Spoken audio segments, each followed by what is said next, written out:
Hello everyone, I am Samuel. Today in this video, I am going to discuss questions from NET December 2011, especially from this topic nuclear physics and particle physics. Um, I will tell you the solutions in detail, and I will also mention the tricks if needed. इस video के last में मैं एक portion आप लोगों के लिए मैंने रखा है, उसमें मैं आपको बताऊंगा कि कौन सी मेथड जो है यूज़ की जा सकती है इन क्वेश्चंस को सॉल्व करने के लिए। कौन सी फार्मूला जो है मतलब किया जाएगा इस क्वेश्चंस को सॉल्व करने के लिए। ये पोर्शन आप लोगों के लिए मैंने इसलिए रखा है कि आप मतलब उस पोर्शन को बिल्कुल नोट कीजिए अलग एक डायरी में, अलग एक कॉपी में, ठीक है। तो उसमें आप लोग क्या करेंगे, सिर्फ न्यूक्लियर फिजिक्स का एक अलग पार्ट होगा, मैथमेटिकल फिजिक्स का अलग पार्ट होगा, और भी सब्जेक्ट्स का अलग अलग पार्ट होगा, और उसमें आप लोग जो सिर्फ जो है वहाँ पे नोट करते जाइए कि इस साल में जो है कि आपको ये मतलब ये मेथड से सवाल पूछा गया था, और ये फार्मूला जो है इसमें जो है इस साल में जो है मतलब फार्मूले पूछे गए थे, ठीक है। तो ये चीज़ अगर आपके डायरी में या आपके कॉपी में, एक स्पेशल कॉपी में अगर नोट हो जाती है, ठीक है, तो आप उसको बिल्कुल रिवाइज करेंगे जब, तब मतलब बहुत आसान तरीके से आपका एग्ज़ाम जो है निकल जाएगा। तो चलिए क्वेश्चन करते हैं। पहला सवाल है, according to the shell model the spin parity of the two nuclear 125 SB51 and 89 SR38 are respectively. Here four options are given. These are the JP values, okay, a pair of JP values, okay. So 125 SB51, 51 is the number of proton and 125 is the mass number, okay. So you can get the total number of neutron by subtracting 51 from 125, okay. So you can easily get the number of neutron, okay. Especially these questions, this type of question, this particular type of question from cell model and nuclear physics, it's very important, very important for NET exam, and also for GATE exam, okay. So you can't ignore this type of question, you can't skip this type of question, this topic, okay. So आपको पहले समझना होगा कि कैसे जो है इन सवालों को जो है सॉल्व किया जाएगा। आपको तरीका समझना है, तरीका समझ लेंगे तो बिल्कुल आसान रहेगा आप लोगों के लिए। तो पहले आप लोगों को याद रखना है एक ऑर्डर ऑफ सेल फिलिंग, ठीक है। ये सेल मॉडल का ऑर्डर ऑफ सेल फिलिंग है, ये आपको पूरा रट्टा मार लेना है। You have to memorize this order of cell filling, okay. So 1s half, 1p3 by 2, 1p half, 1d5 by 2, 2s half, इस तरीके से आपको जो मैंने यहाँ पे एरो दिया है, एरो इस तरीके से सेम तरीके से आपको फिर यहाँ पे आया, फिर इधर से इधर आया, ठीक है। सेम आपको जो है पूरा याद रखना है, रट्टा मारना है, ठीक है। बिल्कुल रट्टा मार लीजिए, ये कुछ सोच समझ, बिना सोच समझ के रट्टा मारिए, इसको रट्टा मार लीजिए, आपका यहाँ से क्वेश्चन मतलब बिल्कुल हो जाएगा, ठीक है। तो ये चीज़ याद रखना है। अच्छा, आपको मैं बता दूंगा कि क्या याद रखना है, किसको सोच मतलब कौन सी चीज़ को जो है जान मालूम होना चाहिए, और कैसे क्वेश्चन को सॉल्व किया जाएगा, सब कुछ मैं बता दूंगा, ठीक है। जैसे कि यहाँ पे 1s हाफ है, 1p3/2 है, ये हर एक जो चीज़ लिखा हुआ है, एक एक सेल है, ये एक सेल है, ये एक सेल है, ये एक सेल है, ये एक सेल है, ठीक है।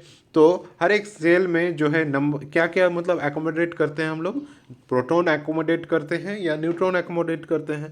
तो प्रोटॉन और न्यूट्रॉन कुछ भी एकोमोडेट करते हैं, कितना एकोमोडेट हो सकता है मैक्सिमम एक सेल में, तो मैं each shell can accommodate maximum 2j+1 number of neutron. मैं कलर चेंज कर देता हूँ आप लोगों के लिए, okay. So 2j+1 number of neutron or protons. That means if the cell is 1s half, then this is the j value, half is the j value. J value, the 1s half can accommodate maximum 2 into half plus 1, that is equals to 2 number of neutron or number of protons, okay. So 1g7y2, 7y2 is the j value. So 2 into 7y2 plus 1, that is equals to 8. Okay.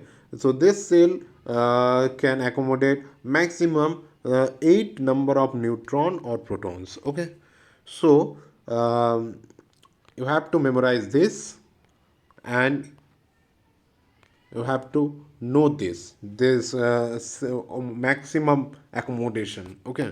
So next portion is, now I am going to solve this question. Okay. So given 125 sb 51. Okay. So here 51 is the proton, number of proton, and n, that is equal to number of neutron.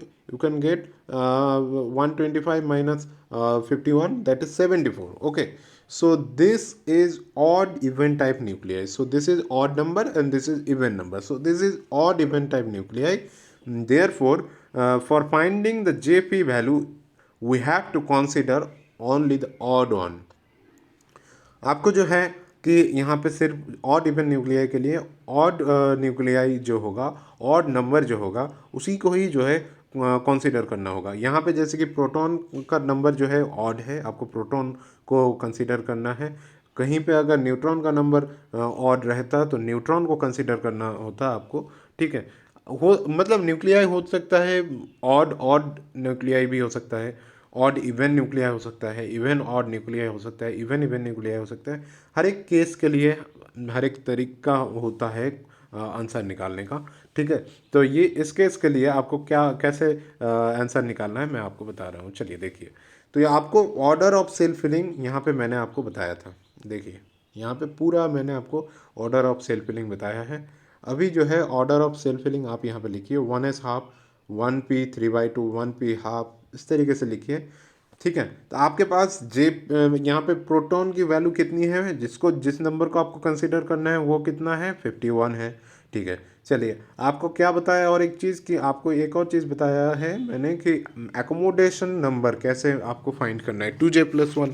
तो इस cell में कितना होगा, maximum 2, इस cell में 4, इस cell में 2, इस सेल में 5/2 है, इसी वजह 6 आएगा, फिर 2. इस तरीके से आपको जो है नीचे मैंने ब्लैक कलर में जो लिखा है वो सारे हैं नंबर ऑफ न्यूट्रॉन और protons that may be accommodate in this cells. Okay. So यहाँ पर जो आपको सिर्फ यहाँ पे याद रखना है वो मतलब है कि आपको जो है इन सारी चीज़ों को जो है नीचे जो लिखा हुआ है उसको अब ऐड कीजिए. 2 + 4 that is equals to 6, +2 that is equals to 8, +6 that is equals to 14, +2 16, 4 20, 28, 28 + 4 32, 32 + 6 38, 40, that is 50, and here the 58. Okay. सो आपको ये पता चला कि यहाँ पे आपको कितना मिल रहा है, यहाँ पे आपको मिल रहा है 50 और यहाँ पे मिल रहा है 58.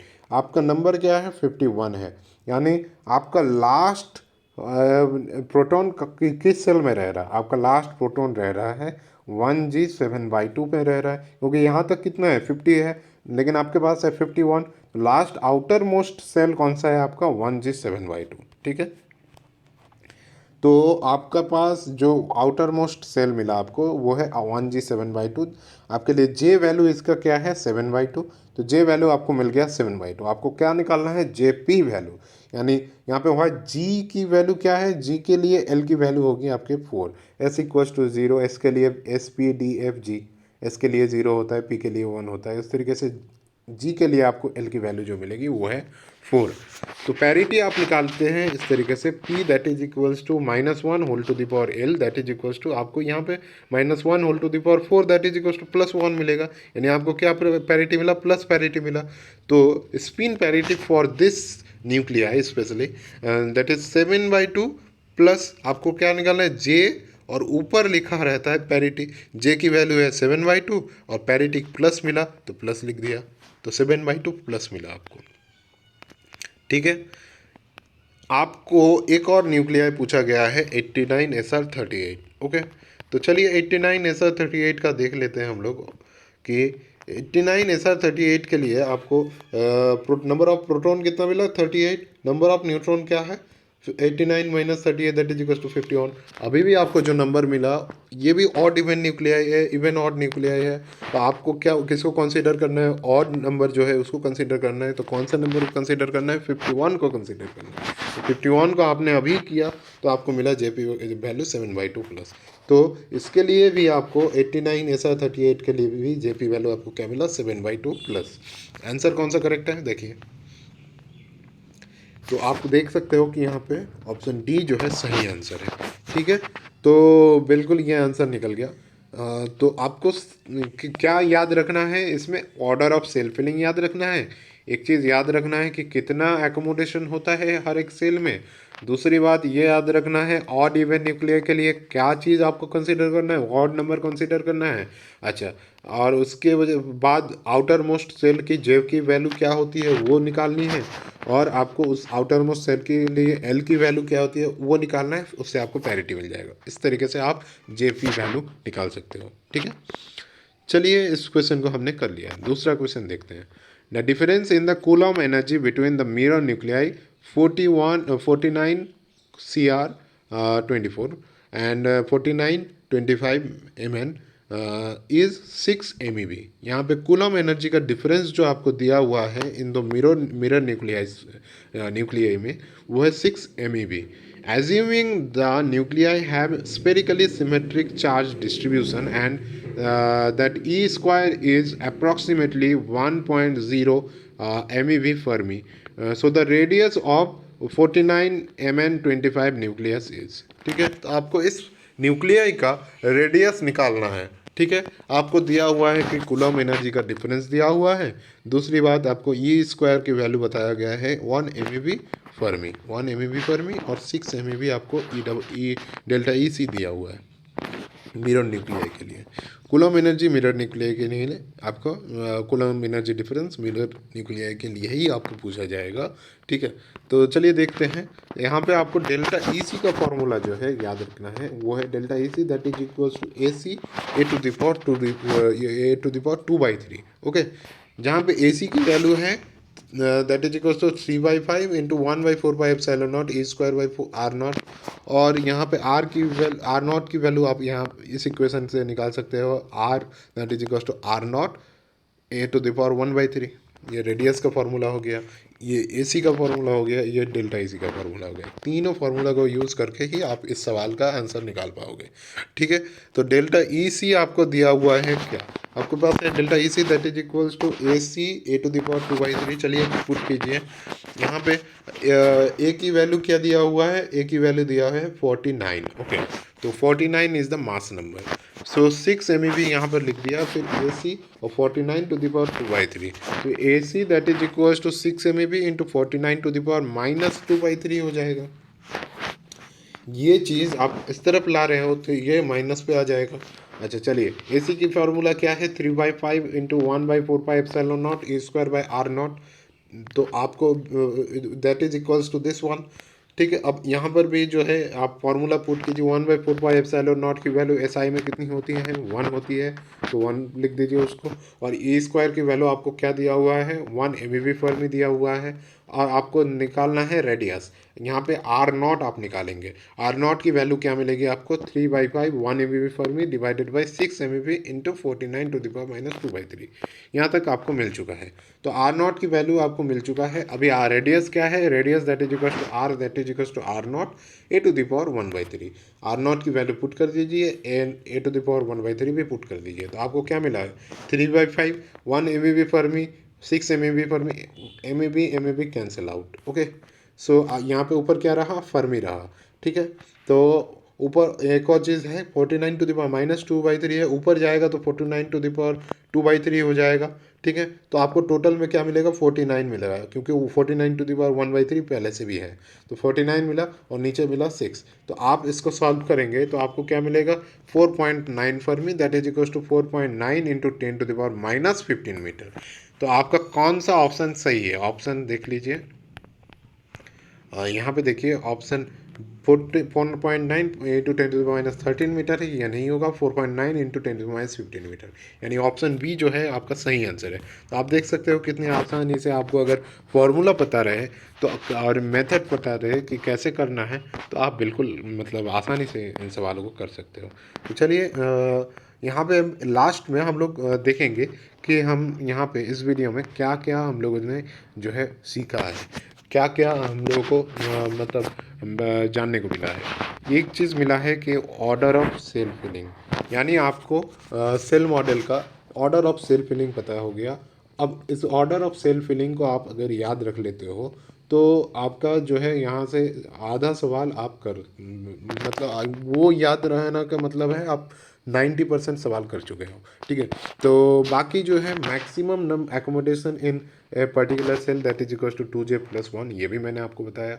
और यहाँ पे पैरिटी की वैल्यू कैसे निकालते हैं वो चीज़ मैंने बताया, -1 ये चीज़ बताया। फिर delta A C that is equal to AC⁴ ये बताया। AC की फॉर्मूला क्या है, 3/5 इंटू 1/4πε0 E² ये बताया। R की वैल्यू क्या है, R0 A⁴ 1/3। और एक चीज़ क्या बताया, in case of odd even or even odd nuclei we have to consider always the odd on for spin parity prediction and जो कि है हमें J की वैल्यू कहाँ से निकालनी है, आउटर मोस्ट सेल। ठीक है, एकोमोडेशन करते करते हमें आउटर मोस्ट सेल जहाँ जो चीज़ मिलेगी उस सेल की J की वैल्यू जो रहेगी वही J की वैल्यू है, और वहाँ पे आपको L की वैल्यू वहाँ से जो मिलेगी वहाँ से आप पैरिटी निकाल लेंगे। तो इस वीडियो में यहीं तक, क्योंकि 2011 के क्वेश्चन पेपर आप खोल के देखोगे तो न्यूक्लियर फिजिक्स पार्टिकल फिजिक्स हैं, ये दो सवाल ही पूछे गए थे। तो इसीलिए मैंने इस वीडियो में सिर्फ दो सवाल कराए आपको।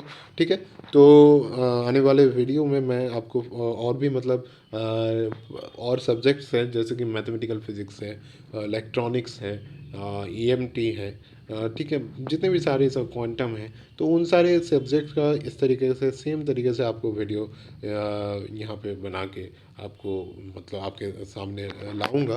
तो आपको अगर वीडियो पसंद आए तो वीडियो को आप लाइक कीजिए, शेयर कीजिए। आपको कहीं पे डाउट हो, आपको वीडियो कैसा लगा, ठीक है, तो वो चीज़ आप कमेंट कर सकते हो। और बाकी अगर चैनल को सब्सक्राइब नहीं किया है तो चैनल को ज़रूर सब्सक्राइब कीजिए। Thanks for watching.